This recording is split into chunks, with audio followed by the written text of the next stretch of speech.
Bonjour à tous, bienvenue sur la chaîne YouTube Mécanique Sportive, c'est Nicolas. Aujourd'hui, on est en Espagne. Alors je sais pas trop où, mais regardez, on dirait un endroit, on se croirait presque dans d'autres pays. Derrière nous, un petit monastère, des petites routes montagneuses et autres. On va faire tout type de route avec cette voiture. Donc c'est la nouvelle Peugeot 408. Rappelez-vous, je vous l'avais déjà présentée il y a quelques mois, mais c'était juste en statique. Et aujourd'hui, on est les premiers à pouvoir la faire rouler. Et ça fait plaisir. Je l'ai choisie en bleu obsession comme ça. Il y a plusieurs couleurs. Je vous reparle de tous les détails de cette voiture pour que vous sachiez tout. Et je vous avoue que ça donne vraiment envie de l'essayer. Parce que quand vous allez voir cet essai, je pense que vous allez avoir envie d'aller l'essayer. Bon, c'est parti, je vous donne toutes les caractéristiques. Je vous montre l'extérieur, l'intérieur, je vous parle de tout. Alors, cette nouvelle Peugeot 408, déjà, elle est disponible en plusieurs motorisations. La version qu'on essaie aujourd'hui, c'est la version hybride 225 chevaux avec le moteur 1,6 litre, donc essence et hybride. Elle existe en 180 chevaux et en 225. Il existera une version 100% thermique avec le PureTech 130 chevaux. Il sera lui le 1,2 litre. Dans ces versions ici, hybrides rechargeables, donc c'est tous des PHEV, les hybrides, pas d'hybride simple. Alors c'est dommage, peut-être que ça viendra, mais j'en suis pas certain. On a une batterie de 12,4 kWh. On a des chargeurs qui vont jusqu'à 7,4 kW. En gros, on recharge en 2 heures à la maison sur les bornes 7,4 kW. Et c'est annoncé pour une autonomie en WLTP de 64 km. Alors, ce ne sera pas aujourd'hui forcément qu'on va faire le test d'autonomie, puisqu'il va y avoir beaucoup d'autoroutes sur le début. Il va y avoir des petites routes montagneuses. Mais j'essaierai de la reprendre si ça vous intéresse. N'hésitez pas à me dire dans les commentaires, est-ce que ça vous intéresse que je fasse un test détaillé, surtout de l'autonomie de cette voiture en 100% électrique. On y reviendra peut-être après. Le moteur électrique de cette voiture fait 110 chevaux, ce qui est largement suffisant pour la plupart du temps, au quotidien, en ville et autres. Ce qu'il faut savoir, c'est qu'il existe une version, donc comme je vous disais, 100% thermique, 130 chevaux. Donc 110 chevaux, c'est pas une grosse différence, et surtout qu'on a plus de couple en électrique que la version thermique. Elle existera également à l'étranger, mais pas pour nous en France, parce qu'il y a des malus en THP 215 chevaux. Mais ça, c'est hors Europe.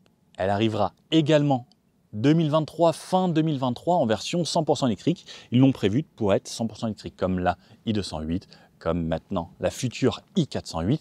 Et c'est 2025 où quasiment toute la gamme Peugeot sera électrifiée. Il y aura de l'électrique partout. Et ensuite, en 2030, on sait que Peugeot fera que les voitures électriques. Elle sera disponible en 3 packs seulement. Ils ont rétréci parce que souvent il y a des Active, Active Pack, Allure, Allure Pack et blablabla. Là, il n'y a que 3 packs. Allure, Allure Pack et GT. Aujourd'hui, on a une magnifique version GT dans ce bleu Obsession. Elle sera disponible en 6 couleurs. Donc ce bleu, 2 gris différents, un gris clair, un gris foncé, un rouge qui est très très joli, un blanc qui est sympa aussi et un noir. Beaucoup plus passe-partout. Je vous avoue que moi, je suis plus ça, blanc ou rouge. Les couleurs qui pètent un peu. Un peu de dynamisme sur la route et un petit peu de couleur, s'il vous plaît. On aime ça. Au niveau du poids de la voiture, celle-ci, elle fait 1700 kg environ pour la version hybride. Sinon, on est aux alentours de 1400 pour les versions PureTech 130 chevaux. Alors oui, 300 kg de plus parce qu'on doit transporter ce pack de batterie à l'arrière et rajouter un moteur électrique. Donc, ça rajoute un petit peu de poids. Au niveau de l'essence, on pourra mettre 40 litres dans ce modèle. Et sinon, c'est 52 litres dans les versions essence. Au niveau des dimensions de la voiture, 4,69 m de long, 1,84 m de large sur 1,48 m de haut. Un rayon de braquage de 11,20 m à 2 petits millimètres près. Et au niveau du coffre, 536 litres dans les versions non hybrides et 471 litres dans cette version hybride. Bon, sur l'avant, on peut le voir, voiture qui laisse pas indifférent, surtout ce bleu, des lignes très fortes ici sur le capot. Le logo 408 qu'on retrouve écrit comme à l'époque. Maintenant, donc ça ils le font un petit peu sur toutes les voitures. C'est arrivé sur la 308, la 408 ici. Cette calandre vraiment spécifique qui amène des lignes verticales et c'est bleu couleur carrosserie. Ça on le retrouvera sur toutes les voitures et pourtant c'est pas parce que c'est une version 100% électrique qu'on pouvait retrouver par exemple sur la i208 ou quand c'était pas en couleur carrosserie c'était la version électrique. La caméra ici, on a des caméras aux 4 coins, on a bien les caméras 360 qui sont bien pratiques et on verra que les caméras sont plutôt de bonne qualité. Le gros logo Peugeot ici avec cette nouvelle tête de lion, on va commencer à voir de plus en plus. Pareil, je vous montre sur les côtés, il y a les petits écuissons un petit peu à la Ferrari ou à la Lamborghini, ça fait plaisir. Ça intègre les capteurs d'aide à la conduite pour le régulateur adaptatif et grâce aux caméras là-haut, on pourra avoir également la conduite de niveau 2 ou avec le centrage de voie et tout ça. Quand on vient sur les côtés, on a ici donc des feux LED avec toujours l'écran LED. Je dirais même plus matriciel. Bien vu Clémence, merci. Des feux matriciels, donc Matrix LED, qui arrivent enfin chez Peugeot pour pouvoir détourer les voitures et que ça puisse rester en plein phare. Ça permet d'avoir une meilleure visibilité, surtout que les feux LED, ça éclaire vraiment bien. Mais merci Clémence pour ce petit détail de feu matriciel. Toujours l'écrou avec 4 petites bandes ici juste en bas, assez jolies. En avant, toujours assez félin. Sur les côtés, comme on avait découvert sur le 3008 restylé, ces parties plastiques qui élargissent un petit peu, mais pas du tout d'entrée d'air à ce niveau-là. Pareil, pas d'entrée d'air pour l'aérodynamique, nulle part sur l'avant de cette voiture. Quand même, une grille et calandre qui sont ouvertes, les capteurs pour le parking et une lame ici tout en plastique. Bon, un avant plutôt stylé, hein. Qu'est-ce que vous en pensez, vous? Et j'aime bien sur le côté, c'est qu'on voit avec les rétros noirs, avec cette petite touche un petit peu effilée, c'est plutôt joli. Particularité de cette voiture, c'est qu'il y a énormément de plis de carrosserie. Alors ça, les gens en production, ils devaient être là, mais genre, c'est l'idée de quel designer ça encore? Regardez, il y a des plis ici, ici, là, même au niveau des arches de roue, ils ont fait ressortir des arches en plastique, mais ils ont remis des plis ici, j'avais jamais vu ça auparavant. On a un pli ici qui vient rejoindre celui-ci, on en a un là, même ici dans la portière, sur le bas, il y en a encore 3, un autre qui vient ici, là, des vagues, un qui sort d'ici, plus encore sur les arches, cette longue ligne ici, bon, ça c'est commun, mais encore un ici sur le bout de l'aile, un qui traverse la trappe ici, encore sur les arches ici, au niveau des feux. Enfin, en fait, c'est rempli de petits détails. Et même, on a vu celui-ci sur cette partie du pare-choc arrière. Assez bluffant, ils en ont vraiment mis partout. Un petit peu comme le Tucson, ça me rappelle le Tucson où il y en a vraiment partout. C'est un style quand même, par contre, assez différent ici. Bon, les arches de roue, ici, alors ça, ils ont voulu mettre ça pour donner peut-être un petit côté un petit peu plus baroudeur.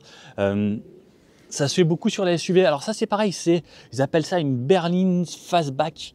Alors parce que c'est vrai que ça a ce look de coupé sur l'arrière. C'est plutôt berline quand même, parce que c'est pas très haut, c'est pas très bas.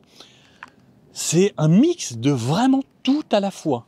Comme je vous disais, le petit logo Peugeot ici sur le côté, qui est très sympa. Ça, je trouve que ça amène une petite touche un petit peu plus haut de gamme à la voiture. On a donc peint comme ça. Sur le haut, on a un petit toit ouvrant. Il n'est pas ultra panoramique, mais au moins ça amène un petit peu de luminosité. Et version noire un petit peu partout. Des poignées type frigo aux 4 coins. De ce côté-là, on a la trappe essence dans laquelle on mettra, ce que vous avez bien suivi, 40 litres sur cette version hybride rechargeable, ou sinon 52 litres sur les autres versions. Voiture donc de 4,69 m de long. Enfin, on voit que c'est quand même très longue berline. Un empattement de 2,79 m qui permet normalement d'avoir pas mal d'espace à l'arrière, que je vous montre juste après. Sur l'arrière de cette 408, on retrouve, première chose qui va nous marquer, c'est ces feux avec ces 3 griffes inclinées. Donc à l'époque, c'était en vertical. Là, c'est maintenant plutôt à l'horizontale ou un petit peu incliné. Alors, je ne sais pas si, comme sur la 308, il y aura des motifs différents selon la gamme que vous allez prendre. Sur la 308, les crocs à l'avant et les griffes à l'arrière sont différentes selon la gamme que vous prenez, si vous prenez une Allure ou une GT Pack. Petit truc, moi, qui me fait rire, en fait, sur cette voiture, c'est ce qu'ils ont appelé les oreilles de chat, qui jouent pour l'aérodynamique, pour mieux guider les flux d'air. Alors ça joue un petit peu sur l'aéro, hein, puisque quand l'air passe ici, à l'arrière, ça sort une traînée différente. Personnellement, moi, en fait, cette partie arrière, à cet endroit-là, ça me rappelle un Lamborghini Urus. Il y a pas mal de monde qui l'a dit. N'hésitez pas à me dire ce que vous en pensez. Moi, je vous avoue que ça me rappelle quand même vraiment hein, cette Lamborghini. Alors, c'est pas un mal, hein, en fait, de ressembler à une Lamborghini. Une vitre très, très inclinée.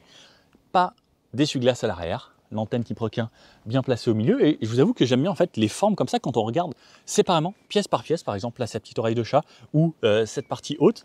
C'est très joli, c'est ultra travaillé. Et pareil, hein, il y a des petites caisses encore vraiment, vraiment partout. Le bandeau qui traverse la voiture, donc noir comme ça, comme sur toutes les nouvelles Peugeot, avec le nouveau logo ici. Pareil, ça joue au fait que ça va étirer la voiture. Encore un pli sur le coffre, le petit mot hybride de ce côté-là, le 408 avec les nouvelles inscriptions de l'autre côté. Et ensuite, on arrive sur cette partie entièrement en plastique. Alors, c'est un pare-choc arrière énorme. Je le trouve assez gros. Il intègre ici des ampoules et les réflecteurs. La caméra de recul ici avec un petit système de nettoyage et les capteurs de recul. Ici, pas d'échappement. Bien sûr, tous les échappements quasiment maintenant sur la plupart des voitures sont cachés. Juste deux petits... partie en peinture noire brillante qui amène un petit style qui pourrait faire croire une sorte de petit échappement, enfin pour amener un style toujours pour souligner cet endroit où d'habitude on avait des échappements.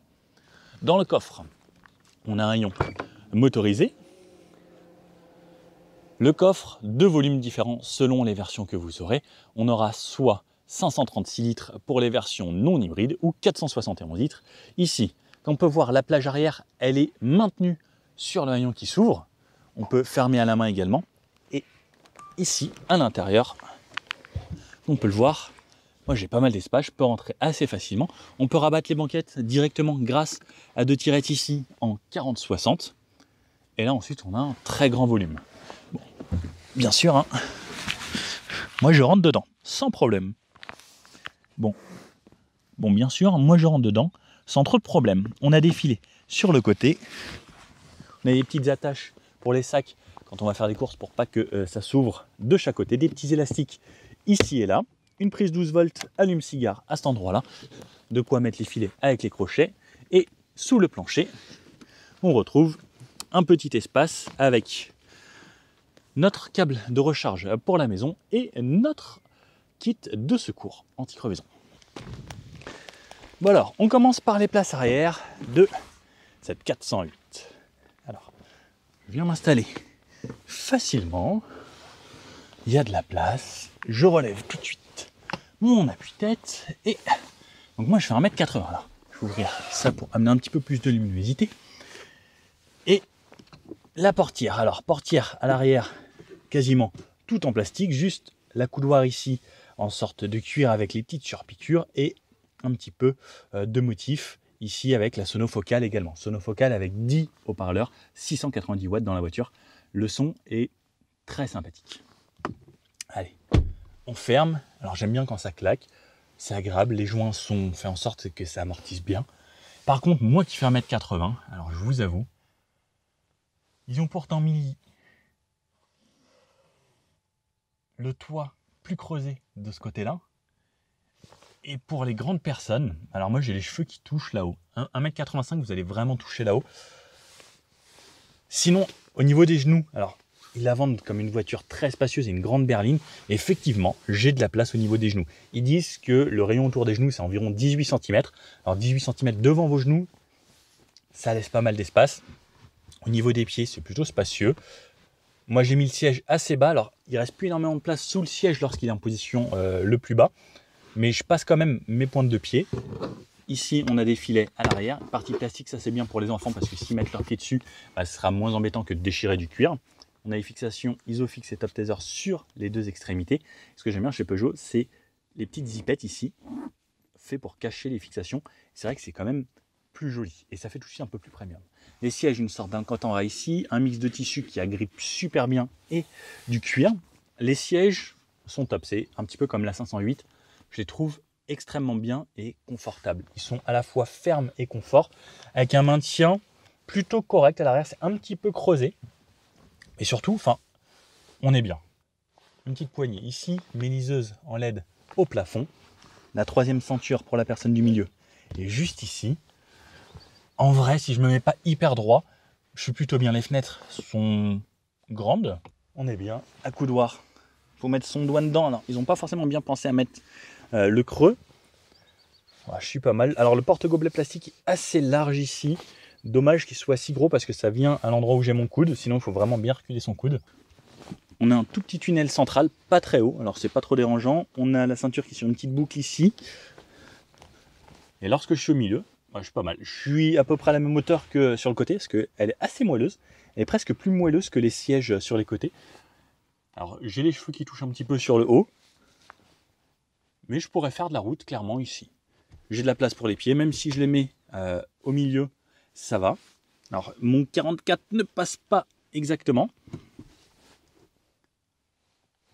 On est bien. Franchement, la place du milieu est pas mal. Hein.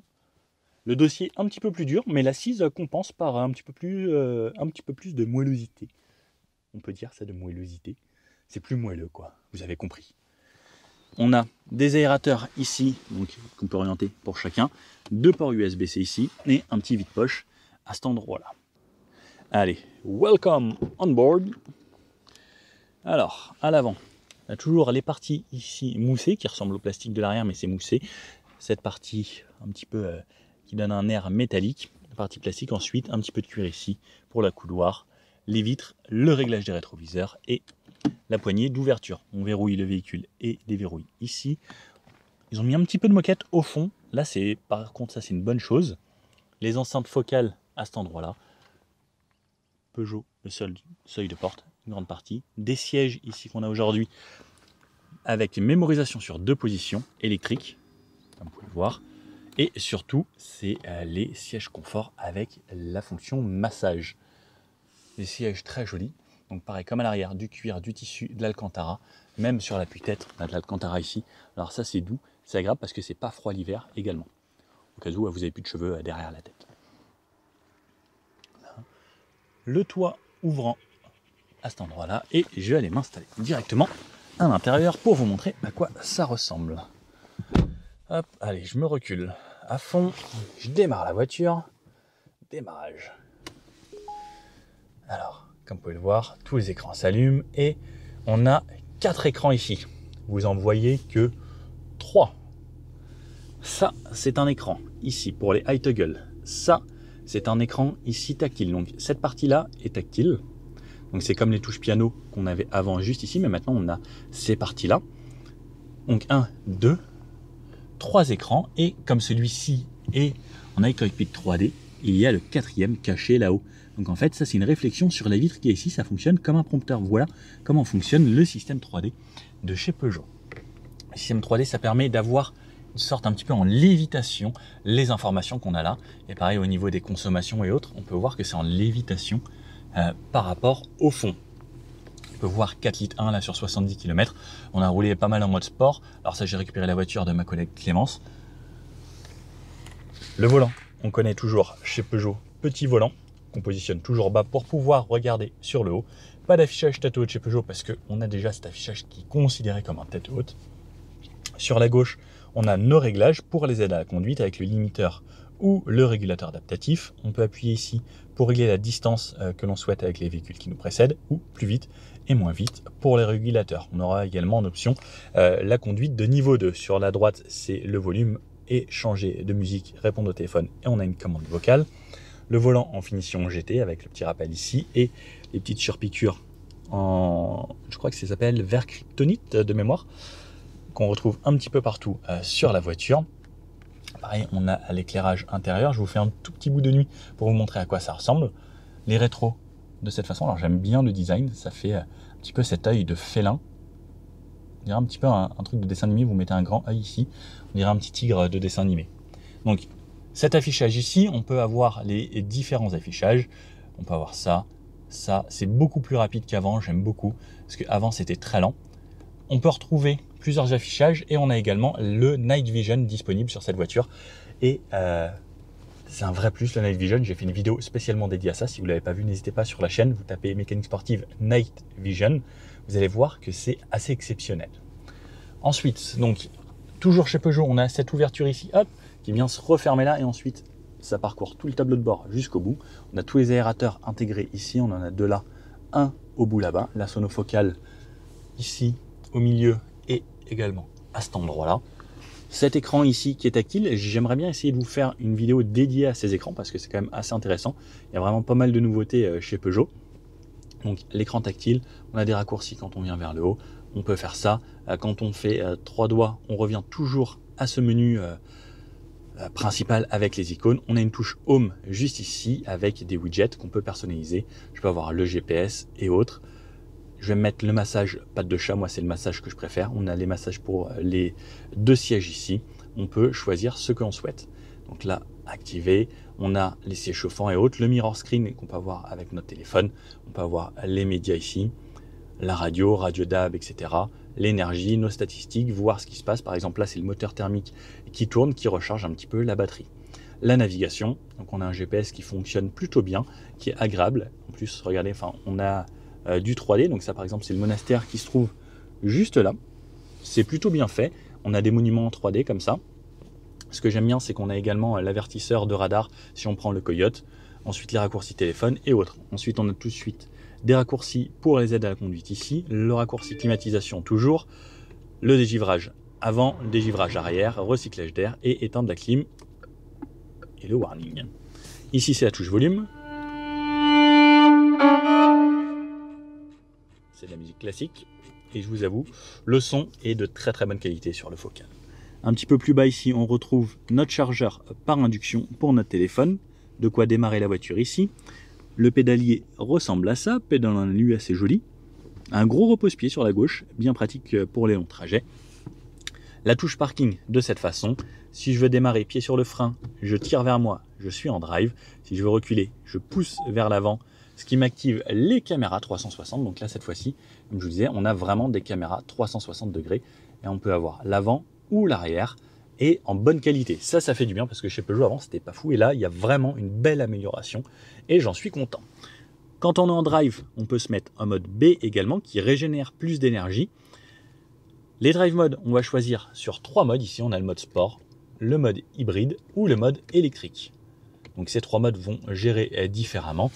Le mode électrique roule en 100% électrique. Le mode hybride, lui, gère automatiquement. Et le mode sport démarre toujours et laisse en permanence le moteur thermique démarrer pour avoir le maximum de puissance tout le temps. Et en même temps, il va recharger un petit peu la batterie pour pouvoir avoir toujours le maximum de puissance.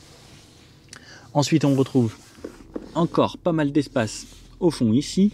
Un chargeur avec une prise 12 volts, on peut brancher l'allume-cigare et de quoi connecter Android Auto, Apple CarPlay en filaire ici avec l'USB-C. Double porte-gobelet. La clé ressemble à ça, donc comme d'habitude chez Peugeot avec le nouveau logo et ouverture, fermeture et ouverture du coffre à la clé. On peut refermer cette partie si l'on souhaite. C'est vrai que c'est plus joli quand c'est fermé. Le frein au doigt, parce qu'on dit plus frein à main maintenant, c'est frein au doigt. C'est moi qui invente l'expression. Ici, de quoi mettre son téléphone. Alors ça, c'est bien pratique quand on veut le mettre de cette façon. Au moins, il est ici. Alors, il n'y a pas le petit trou pour pouvoir le connecter parce qu'on a le sans fil. Et également, encore un port USB à cet endroit-là. Et une partie, on a du rangement. Le siège, je vous remontre rapidement à quoi il ressemble, avec ce gros appuie-tête. L'arrière ressemble à ça. Donc, on peut voir que les sièges arrière sont positionnés assez loin. Ça montre vraiment que l'empattement est grand dans cette voiture. Le toit. Sur le haut ici, on retrouve notre assistance de chez Peugeot, notre SOS pour appeler les secours, ouvrir ou fermer le toit et l'alarme anti-soulèvement. Là, on voit qui a bien mis sa ceinture ou qui n'a pas bien mis sa ceinture. Le rétro sans bord, très joli, électrochrome, donc la nuit il se teinte automatiquement. Et 2 petites LED bien blanches avec le petit miroir. Et j'ai quand même ma poignée. Ça, c'est de plus en plus rare sur le côté passager. Comme on est une voiture hybride rechargeable, de ce côté-là, on a la programmation pour la climatisation si je veux l'activer pour plus tard lorsque la voiture est en train de charger. De ce côté-là, j'ouvre la trappe à essence et si j'appuie 2 fois ici, j'ouvre le coffre à distance. Derrière, bon, on a toujours les commodos, on change d'écran là et on a nos consommations de ce côté-là. Les amis, j'ai réussi à kidnapper une voiture. Et regardez, donc je vous montre directement de l'intérieur ici, un petit peu d'éclairage bleu. Là, on en a autour donc, du cockpit de ce côté-là. Et sur le côté droit également, un petit peu d'éclairage ici à l'intérieur. Quelque chose de plutôt simple, toujours les petites veilleuses de LED allumées sur le haut, dans les portes, ici. Mais voilà, c'est plutôt simple. Au moins, on a un petit éclairage d'ambiance. Au niveau des feux, on peut se mettre en plein phare. On a les feux matriciels qui viennent d'apparaître sur cette Peugeot. Et puis, j'aime bien la voir comme ça, là. On l'a ici sur le fond. Alors, je trouve qu'elle ressemble plus à un break, là. Vous trouvez pas? Sur le sol, on a le logo Peugeot. Bon, ça, on l'a maintenant sur beaucoup de voitures. C'est assez sympa. Et donc, dès que je m'éloigne, toujours avec cette clé, elle se ferme. Et ces feux, donc avec ces grands crocs sur cette version. Donc là, on voit que petit à petit, elle vient s'éteindre progressivement jusqu'à se fermer. Ensuite, lorsque je ferme, on a toujours cette partie-là qui clignote pour nous dire où c'est. Et à l'arrière également. Là, alors attendez, je vous refais l'animation normalement. Ouverture, on a les feux qui clignotent de cette façon.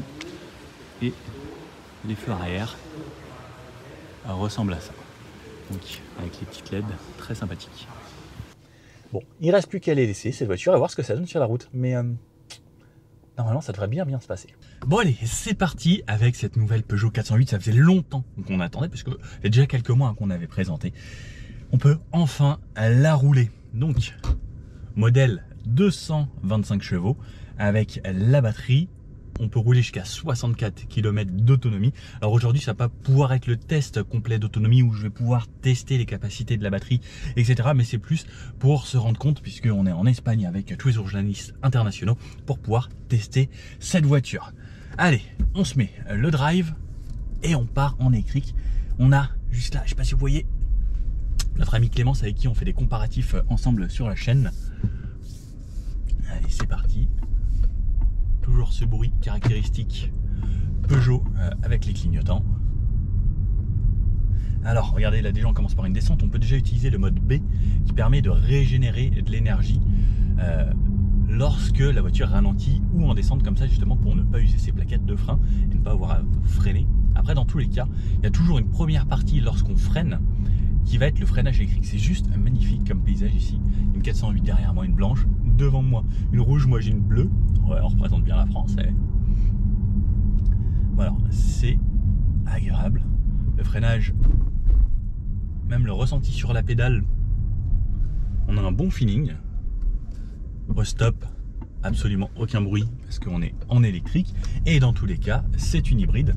Et puis même lorsqu'on n'aura plus de batterie, eh bien ça restera quand même une hybride simple. Bon, je commence surtout en électrique. On va pouvoir essayer le mode sport ensuite. La direction, toujours très spéciale chez Peugeot, il faut s'y refaire.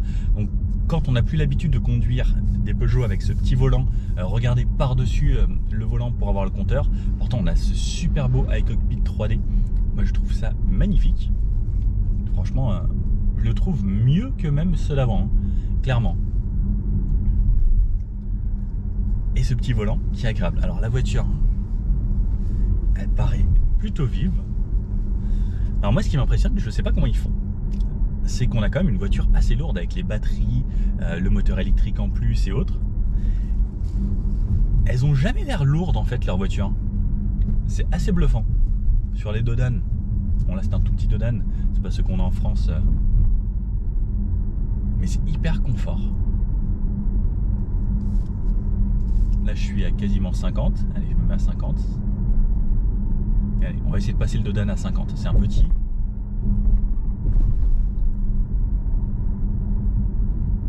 Ça reste toujours très confort. Et en même temps, on a cette vivacité dans la direction. Alors, au début, on a toujours un petit peu de mal parce qu'il faut s'habituer à mettre le volant très bas au niveau des cuisses. Une fois qu'on s'y est fait, c'est ok. Mais au début, c'est un petit peu déstabilisant. Mais le problème, c'est qu'une fois qu'on sort d'une Peugeot, qu'on retrouve un grand volant bizarre en hauteur, bah c'est là qu'on se dit, oh, c'est bizarre, c'était bien en fait cette Peugeot. Allez, en virage, je suis hyper bien maintenu par ces sièges. On dirait des sièges de voiture de sport. On a également toutes les aides à la conduite de niveau 2. Donc je me mets mon assist. Ici, je lui dis OK. Et là, c'est lui qui conduit. À 70. C'est hyper bien sonorisé. Ils ont mis des vitres un petit peu plus épaisses, feuilletées, pour justement avoir encore une meilleure insonorisation. Et je vous avoue que on se sent vraiment bien à l'intérieur, c'est bien insonorisé. Toujours ce châssis qui a l'air plutôt dynamique. Et allez, même si là je prends les virages un petit peu plus rapides, c'est hyper agréable. En mode 100% électrique, l'accélération est largement suffisante. On a un petit peu plus de 100 chevaux juste en 100% électrique. Et ce qui est bien avec les PHEV, c'est qu'on peut rouler vraiment une grosse partie en 100% électrique. Les écrans, ça marche plutôt bien. C'est réactif, c'est joli, la qualité des écrans est belle. Dès qu'on est en éclairage sombre, on a un tout petit peu d'éclairage d'ambiance. J'avoue que sur la 3008 on en avait un petit peu plus. Je trouvais ça plus sympa. Dommage qu'il n'y en ait pas eu un petit peu plus dans cette voiture. Ça l'aurait rendu un petit peu plus sexy de nuit. Et ce mode tout électrique, personnellement j'adore. Donc elle existe, comme je vous disais, en plusieurs motorisations, soit en 180, soit en 225 en hybride rechargeable, soit le PureTech 130, ou également dans certains pays hors Europe. Malheureusement c'est que hors Europe, parce que nous en Europe on va avoir un petit peu trop de malus, le THP 215. Allez, on accélère ici, on va aller se faire un petit bout d'autoroute. Et les autoroutes en Espagne, c'est 120. Je vous fais quand même le petit bout à 90. À 90. Franchement, dans l'habitacle, je sens que je parle fort, presque comme je vous parle. C'est très très bien insonorisé. En fait, j'ai presque envie de rouler plus vite. Est-ce que je me dis, si je devais juste me fier à mon intuition, les yeux fermés comme ça, je me dirais, ouais, on doit être à 50 à peu près, quoi. Alors qu'en vrai, on est à 100 quasiment là. Donc non, c'est franchement bluffant. Allez, on double. On va aller se mettre à 120. Donc on peut rouler jusqu'à 135 km/h ici en full électrique. Et je vais me mettre mon régulateur à 120. Des collègues avec une belle rouge. Et je laisse la voiture conduire. On a l'aide au changement de voie également lorsqu'on est sur autoroute. On a le régulateur adaptatif et à 120 on a légèrement du bruit du vent, mais c'est pareil, enfin dans l'habitacle j'entends un petit peu ce bruit du vent, mais je sens que dans l'habitacle j'ai pas besoin de parler fort. Ça c'est vraiment ce qu'on retrouve sur les voitures beaucoup plus premium, et en vrai ça fait du bien, c'est très agréable. Ensuite, je peux choisir les modes. Donc là j'étais en mode électrique, je peux passer en mode sport. Le mode sport qui lui vient de me démarrer le moteur. Mode sport, on a toujours toute la puissance cumulée, le moteur thermique qui est démarré et également le moteur électrique qui va assister. Et en mode sport, le 1,6 litre se démarre. On l'entend plutôt pas trop, en tout cas à 120, en tout cas régime stabilisé sur autoroute, je l'entends pas du tout. Entre le mode sport ou le mode électrique, un régime stabilisé, je note aucune différence. Ce qu'il faut savoir, c'est qu'en 100% électrique, les 64 km d'autonomie, vous n'allez pas les atteindre sur autoroute, parce que sur autoroute ça consomme beaucoup plus. Par contre, si vous faites de la ville et autres, et bien là on arrivera à des valeurs assez proches de ce qui est annoncé en WLTP. Par contre sur autoroute, ça consomme beaucoup plus. Mais en tout cas c'est très agréable, il n'y a personne sur l'autoroute ce matin, il est 9h.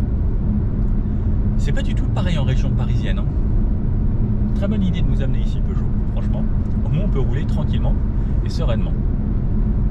On va arriver à un péage, je vais me remettre le mode sport, on va pouvoir tester le 0 à 100. Normalement ça a l'air de ressembler à ça, il y a des badges, on a le télépéage, je pense que ça doit être ça. On va pouvoir s'arrêter, faire le petit bip, moi je m'arrête, hop, et le 0 à 100. Ça pousse bien, 60, 70, 90 et 100. C'est largement suffisant, clairement, on n'a pas besoin de plus. Et pour les relances en sport, ça nous laisse clairement de quoi doubler sans trop de soucis. Pareil, lorsqu'on est en mode sport, la voiture va faire en sorte de toujours garder un petit peu de batterie et réalimenter grâce au moteur la batterie à l'arrière pour toujours avoir de la puissance. Même à plus haute vitesse, on sent que le châssis est quand même sympa, hein. Elle prend un petit peu de roulis, mais elle s'écrase pas du tout. En fait, c'est hyper agréable. J'ai hâte d'être sur des petites routes de montagne, parce que j'ai l'impression qu'on va se diriger vers des petites routes de montagne et de campagne. Ça devrait être assez sympa. Là, comme je suis toujours en mode sport, c'est passé en rouge à l'intérieur. On peut personnaliser également ses intérieurs. Mais je suis agréablement surpris. En fait, non, je suis pas surpris parce qu'à chaque fois que j'essaie une Peugeot, que ce soit une 208, une 308, une 3008, il y a toujours de très très bons châssis et on garde un confort et en même temps un dynamisme de conduite très agréable. Et même dans un tunnel, l'insonorisation, ils ont vraiment fait quelque chose de bien. Là, c'est vraiment mon ressenti, c'est niveau insonorisation, j'ai l'impression d'être dans une voiture beaucoup plus haut de gamme que celle-ci. On va réarriver à un péage. Et cette fois-ci, je vais vous faire le test donc en mode 100% électrique du 0 à 100. Ah bah non, il disait qu'il y avait un péage ici, mais il n'y a plus de péage. Ah, bah c'est devenu une autoroute gratuite à cet endroit-là. J'ai trouvé une aire d'autoroute pour pouvoir me faire mon petit 0 à 100 en mode électrique. Alors, on va aller se remettre là où il faut. On va se faire un petit arrêt. Et il s'élance de la ligne droite des stands. Est-ce que je l'ai auto-hold? Je n'ai pas l'auto-hold ici. Bon, 1, 2, 3. 100% électrique. Sans démarrer le moteur. On sent que ça passe les rapports parce que le moteur est couplé avec la boîte. 80. 90. Et 100. 105, 107, 110. 120. Donc comme on peut le voir, même juste en électrique, ça suffit en vrai pour le quotidien.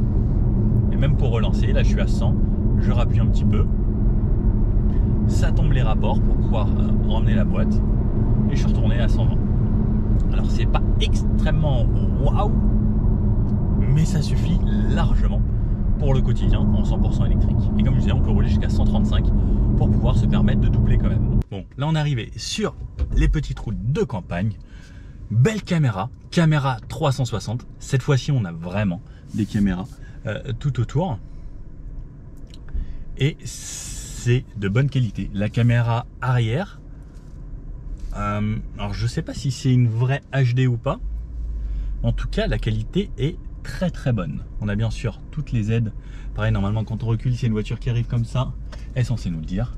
Là, je suis en électrique. Hop. Et c'est toujours très agréable. Alors, je sais pas ce que c'est ici. Il y a beaucoup de monde dès 9 h le matin. Oh. On peut faire coucou à Clémence. Elle est vraiment canon. Quand on la voit sur la route, cette 408, elle est vraiment magnifique. Bon, sur les petites routes, c'est là où on va voir un petit peu en même temps le comportement un peu plus dynamique réel. Et ce confort, s'il est toujours pareil que sur l'autoroute ou pas.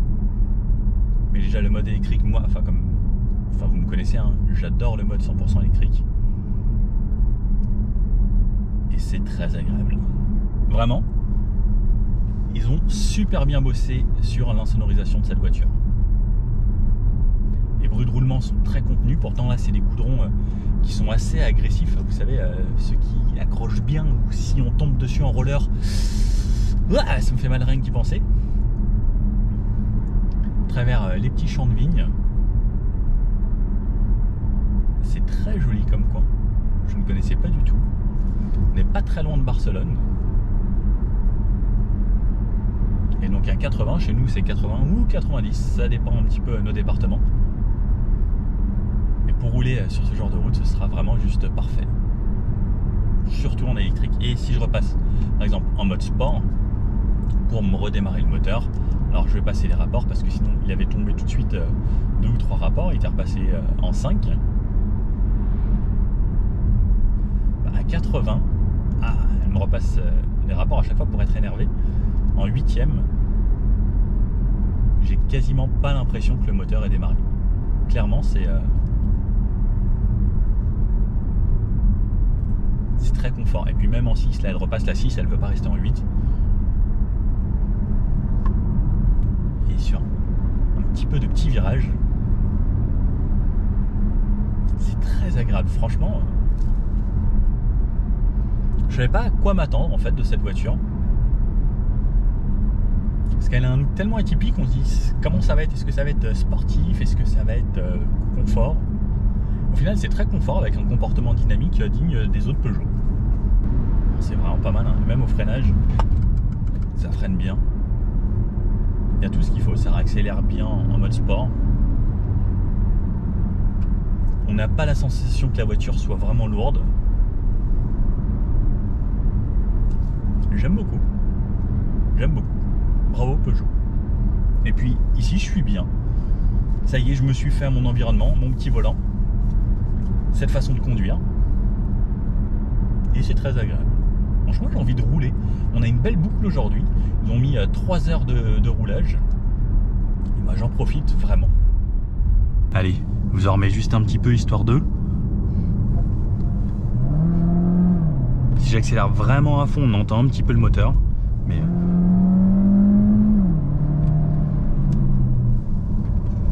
ça se donne, hein. Les 225 chevaux. Il n'y a vraiment pas besoin de plus. Bon, j'adorerais, moi, qu'il y ait des versions PSE de toutes les Peugeot. Peugeot, faites-nous des PSE, s'il vous plaît, là. Vous imaginez comment on s'amuserait? Comme DS, là, ils font des versions 360. Ce serait top. Ce serait vraiment top. Voilà, la direction est précise. Ça y va bien. Ce petit volant, c'est vrai que c'est un de plus. Hop. Et ça relance gentiment. Et on y retourne. Très agréable. Ça y va vraiment, vraiment bien, quoi. Ah, j'adore ce genre de route. Même en moto, ça doit être très très sympa à faire. Je croise quelques motards. Ça doit être très très cool. Bon, là, j'en ai repris une différente avec des jantes en 20 pouces. Les jantes disruptives, là, avec le design assez spécial. Là, on a un intérieur différent avec une sellerie cuir, avec le petit logo Peugeot ici. Ça, chez Porsche, ça vaut genre 600 balles. Mode sport, on a dit. Jantes plus grandes et également plus larges. Les autres, c'est du 19 pouces par 205. Là, on est en 20 pouces par 245. Et attention à ma passagère. Regardez. On va voir ce que ça donne. Alors, ça pousse toujours autant. Mais c'est surtout en virage que c'est ultra bluffant. Ça s'ouvre mais très très légèrement. Et en fait, les Eagle F1 sont juste bluffants. En fait, on a vraiment l'impression presque d'avoir une voiture de sport.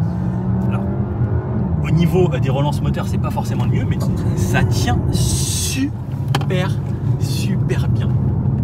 Je suis assez bluffé. Et encore là, les pneus n'étaient même pas forcément très chauds, mais on rattrape les collègues très très vite. Donc, si vous aimez la conduite plus dynamique, je vous conseille ces jantes en 20 pouces. Clairement, sur la route, on n'entend quasiment pas la différence de bruit de roulement, mais par contre, au niveau du grip, on sent une réelle différence. Merci.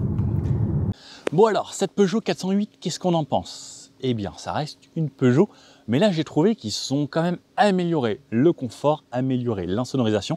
Donc, ils ont mis des vitres feuilletées, plus épaisses, et c'est vrai que ça joue énormément. Même sur autoroute, sur petite route, j'ai trouvé la voiture très agréable.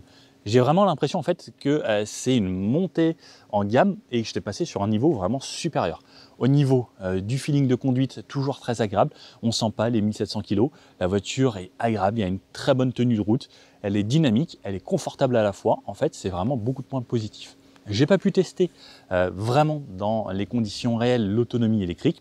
J'essaierai de le refaire. N'hésitez pas à me dire dans les commentaires si ça vous intéresse ce genre de test où je fais vraiment le test de 100% à 0 et ensuite voir les consommations. Là, c'était vraiment plus un ressenti. C'était les premiers essais de cette 408.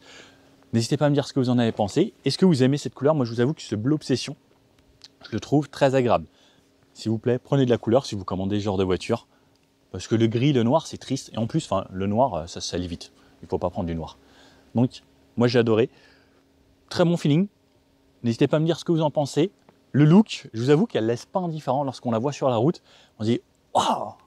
Enfin, comme toutes les Peugeot, moi, depuis la 208, quand la 208 est sortie, je me suis dit, ok, là, ils ont vraiment fait quelque chose d'extra.